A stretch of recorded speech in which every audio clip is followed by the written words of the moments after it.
Alors que le mont Alpe s'éveille sous les premières lueurs de l'aube, Heidi, maintenant séparée de sa tante Dete, va ouvrir les yeux sur son premier matin au chalet de son grand-père.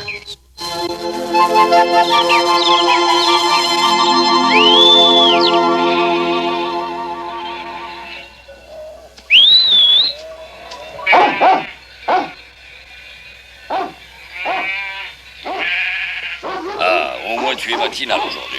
Oh, j'ai pas traîné au lit, je vous assure. Mais c'est vrai! J'avais complètement oublié que j'étais chez grand-père. Oh, est-ce que c'est beau!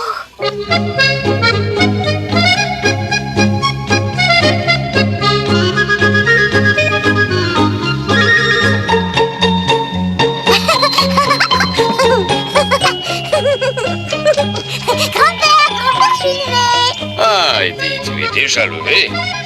Bonjour Lily, bonjour Piquette. Bonjour Pierre, ça va? Bonjour Heidi. Oh, Blanchette, bonjour. Tu as dû bien dormir, tu as bonne mine ce matin.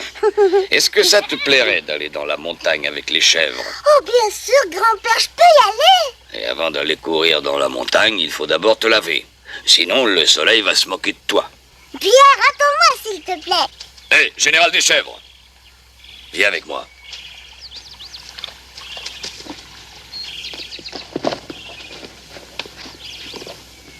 Surtout, écoute-moi bien, je te confie, Heidi, la montagne est dangereuse, la petite pourrait se faire mal. Me voilà, je suis toute propre. Maintenant, il ne se moquera pas de moi, le soleil, hein, grand-père? Non, tu es bien trop belle pour ça. Tu ne viens pas avec nous, Hercule? C'est à voir. Alors, Hercule, tu y vas?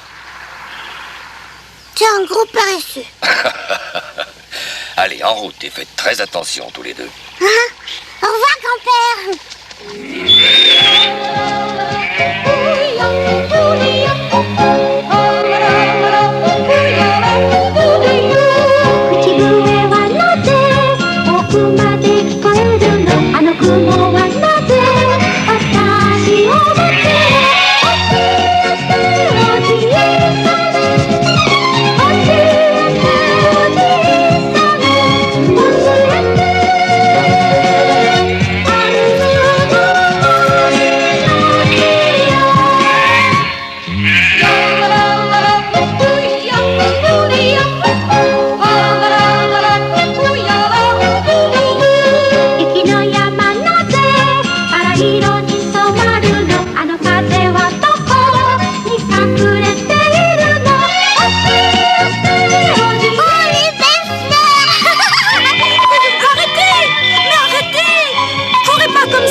J'ai promis à ton grand-père de te surveiller, les rochers sont dangereux. Mais où est-ce que tu vois des rochers? Tu les verras, on y va. Ils sont plus loin, dans la montagne. Il faut monter encore plus haut, là où vit un vieux faucon. Allez, viens maintenant. Le sluffleur. Dépêche-toi un peu. Tu es pire que les chèvres pour l'embiner en chemin, toi. Tu sais ce que je vais faire? Je vais en mettre partout dans mon lit pour le décorer. Ça fera un grand champ rempli de fleurs comme ici. Tu sais, si tu les ramasses toutes aujourd'hui, il t'en restera plus pour demain, voyons. Oh. C'est vrai, je t'assure. Et puis, il y a le vieux faucon tout en haut de la montagne. Et il y a aussi le roi aux grandes cornes et les petites mignonnes. Bé. Tu veux les voir, hein? Oh oui, je serais heureuse de les voir, mais qui appelles-tu les petites mignonnes et le roi aux grandes cornes? Eh bien, tu verras. Mais il faut se dépêcher. Bon, d'accord.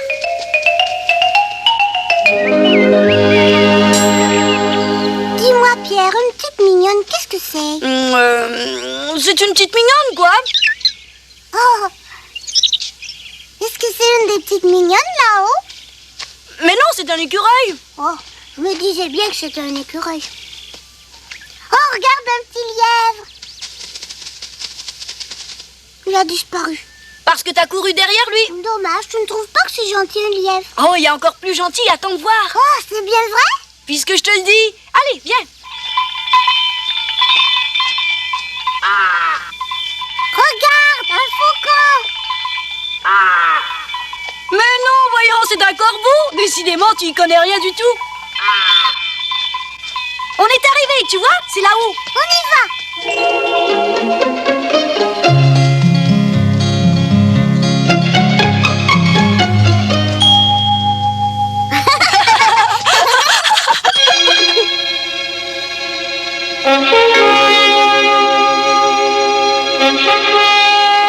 Oh, comme c'est joli!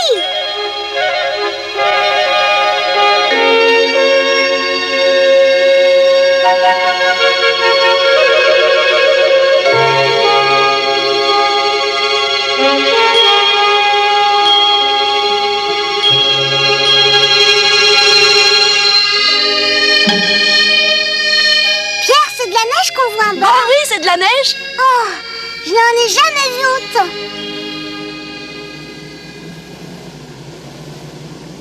Oh, ce que c'est joli la montagne.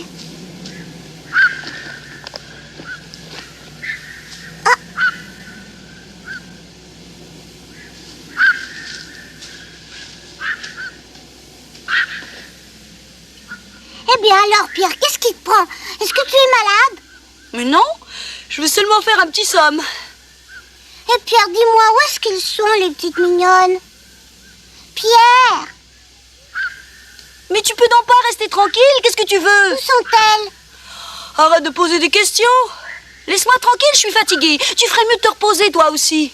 Menteur! Tu es un menteur parce qu'il n'y a pas plus de faucons que de rois aux grandes cornes. Je suis pas un menteur. Je le sais, je les vois souvent. Oh, eh bien si, c'est vrai. Montre-les-moi, hein, alors, hein, tu entends? Pierre! Allez, réveille-toi, je vais les voir. Terrassé par la fatigue, Pierre venait de sombrer dans un profond sommeil. Rien d'étonnant, puisque tous les matins, il doit se lever très tôt pour aller chercher au village les chèvres qu'il mène paître. Pour Heidi, qui en était à sa première journée au pâturage, il était impossible de comprendre tout le travail que cela représentait. Elle n'avait qu'une seule idée en tête, trouver le faucon, les petites mignonnes et le roi aux grandes cornes, ces mystérieux amis de Pierre.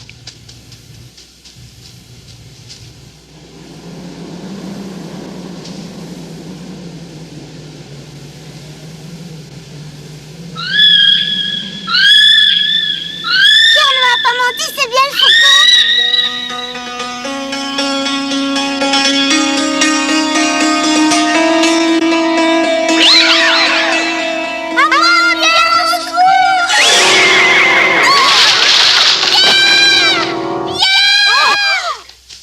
Heidi, où es-tu? Pierre! Où es-tu, Heidi? Au secours! Heidi! Pierre! Oh, te voilà! Vite, viens m'aider! Ne bouge pas, surtout ne regarde pas en bas. Donne-moi la main. Allez. Oh, tu me fais de ces peurs. Mais qu'est-ce qui t'a pris de venir ici? J'ai cru que le faucon allait me manger. Quoi? Eh bien, celui qui vit en haut de la montagne, c'est toi qui me l'as dit. Mais il voulait pas te manger. Les faucons n'attaquent jamais les hommes, voyons.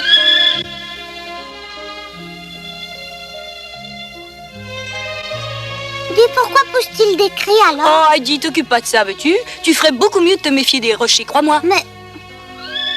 Oh, regarde-le, Pierre, pourquoi il s'en va? Et pourquoi vole-t-il si haut? Parce qu'il retourne chez lui, dans son nid. Dans la montagne? Tu veux dire qu'il habite tout là-haut au sommet? Quelle chance il a dit. Eh oui. Eh bien, je vais y aller. Pierre, dis-moi, pourquoi est-ce qu'on ne va pas voir sa maison? Tu es folle? C'est impossible. Même les chèvres sont incapables de grimper jusque là-haut. Il n'y a que le roi aux grandes cornes qui peut monter jusque-là. Et si on déjeunait? C'est pas du tout surprenant qu'il soit le roi de la montagne.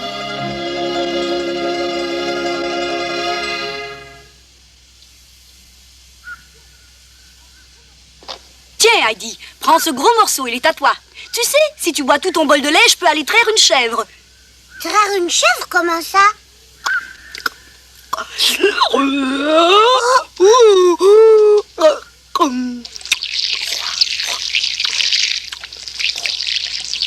Oh, laisse-moi essayer. Essayez? Tu sais pas comment faire? Mais si, je sais.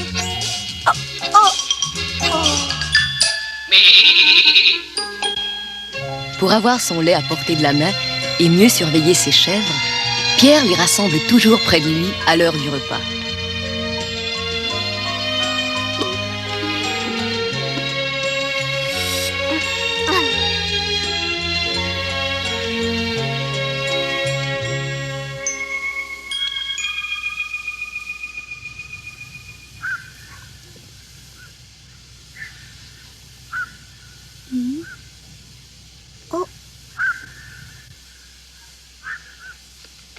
Tiens, je te les donne. Le geste de Heidi prit Pierre par surprise. Il avait peine à y croire. Offrir des cadeaux, tout comme en recevoir, n'était pas dans ses habitudes. T'en es sûr? Tu me les donnes? Mais oui, mange-les, moi je n'ai plus faim. Bon, c'est d'accord. T'en veux plus, hein? T'es bien certaine? Ouais.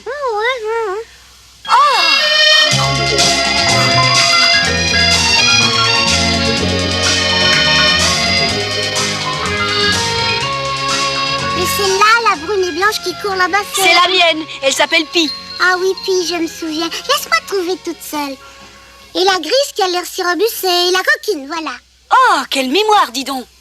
Dis Pierre, qu'est-ce qui a les plus grandes cornes? C'est la coquine ou bien le roi de la montagne, hein? Oh, c'est le roi de la montagne, voyons. Oh, regarde! Oh, Pi est encore toute jeune. Elle a peur de rien.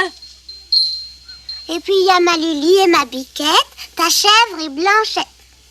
Mais où est donc la maman de Blanchette? Oh, la mère de Blanchette? Il y a bien longtemps qu'on l'a vendue à Mayenfeld.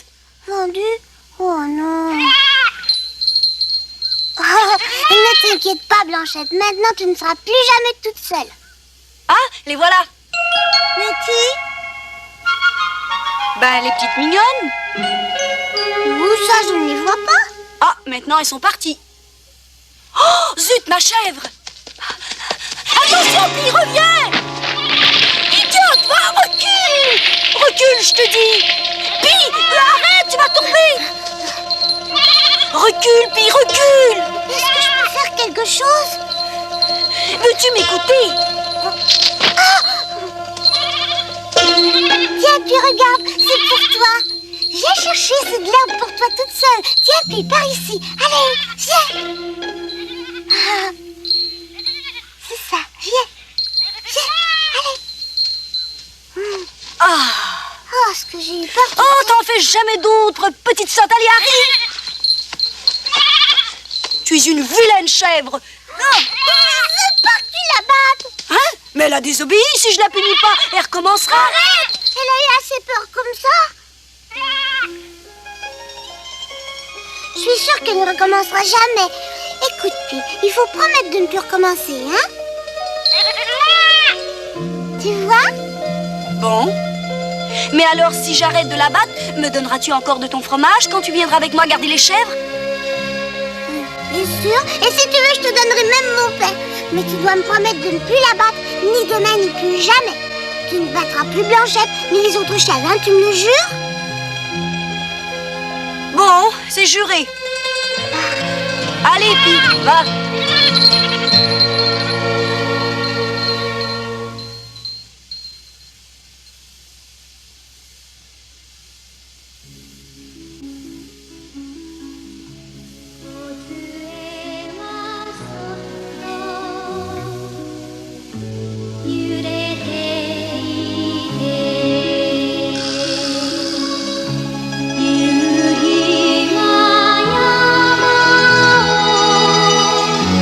Sommet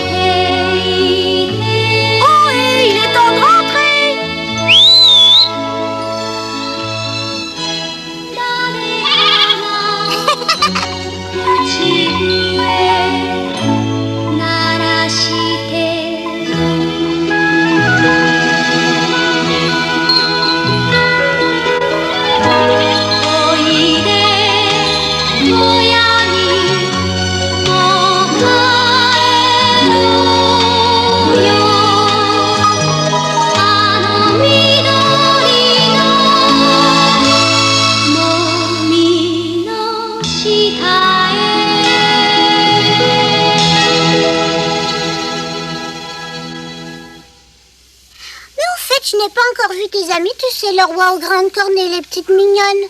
Ça sera pour une autre fois.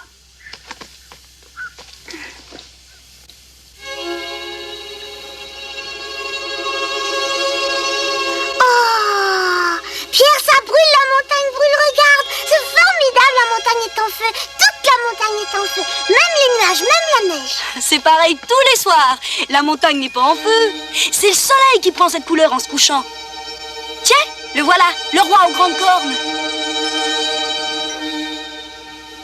Tiens, voilà aussi les petites mignonnes, regarde.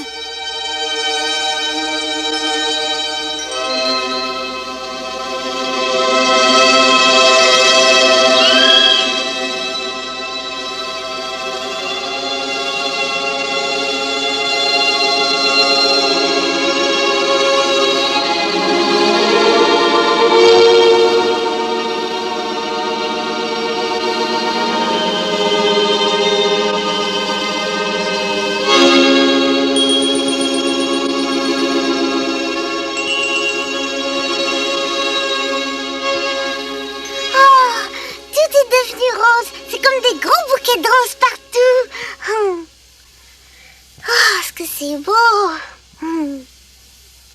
Oh, mais qu'est-ce qui arrive? On ne voit plus rien. Les couleurs disparaissent comme par enchantement. Ça fait rien? T'en fais pas. Tu reverras tout ça demain. Hein? Il faut rentrer maintenant. Dépêchons-nous. Pierre! Dis-moi, est-ce qu'elle prend feu tous les soirs, la montagne? Oui, presque. Et demain, elle va recommencer, alors? Oui, je te le promets. Ah bon, tant mieux.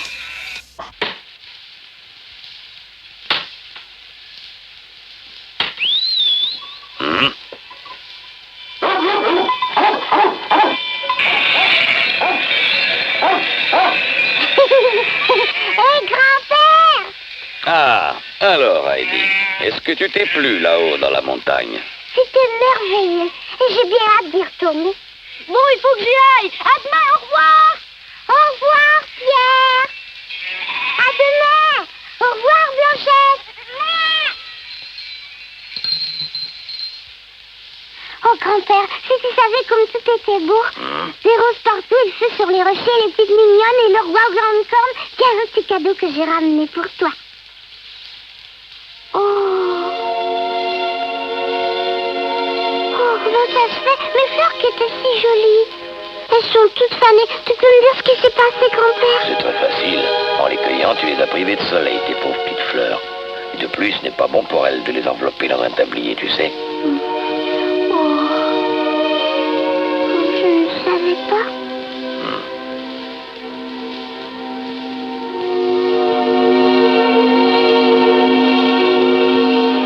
Je vous demande pardon. Je ne cueillerai plus jamais de fleurs.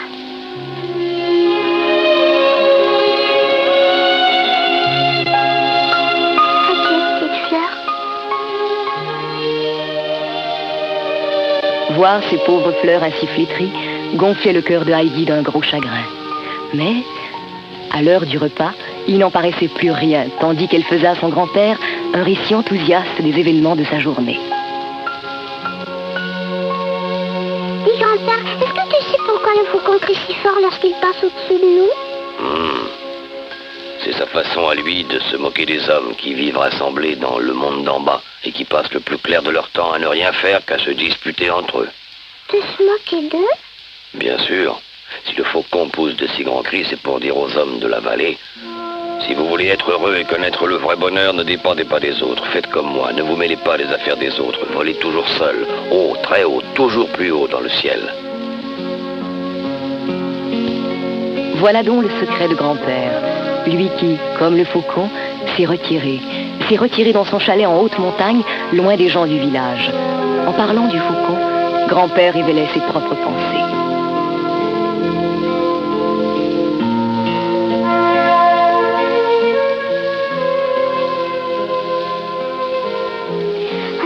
Dis-moi, grand-père, ce soir, sur le chemin du retour, on aurait cru que la montagne était en feu. Puis tout est devenu rose pour disparaître, comme si la montagne ne voulait plus des belles couleurs. Qu'est-ce qui s'est passé, grand-père? Tu dois le savoir, toi qui habites ici depuis si longtemps. Ah oui, c'est l'effet du soleil. Ah? Oui, quand arrive la fin de la journée, que le soleil dit au revoir à la montagne, il lui jette ses plus beaux rayons, comme s'il voulait s'assurer qu'elle pensera bien à lui jusqu'à son retour le lendemain matin, et qu'il l'habillera de nouveau de merveilleuses couleurs. Oh, maintenant je comprends pourquoi la montagne était si belle. Dis-moi, tu es sûr, grand-père, que tout recommencera demain quand on redescendra de la montagne? Mais oui, bien sûr, demain ce sera pareil. Allez, mange vite. Oui, grand-père. Cette nuit-là, blottie dans son douillet lit de foin, Heidi revoyait en rêve sa petite Blanchette gambadée parmi les autres chèvres dans un décor de montagnes étincelantes et de bouquets de nuages roses.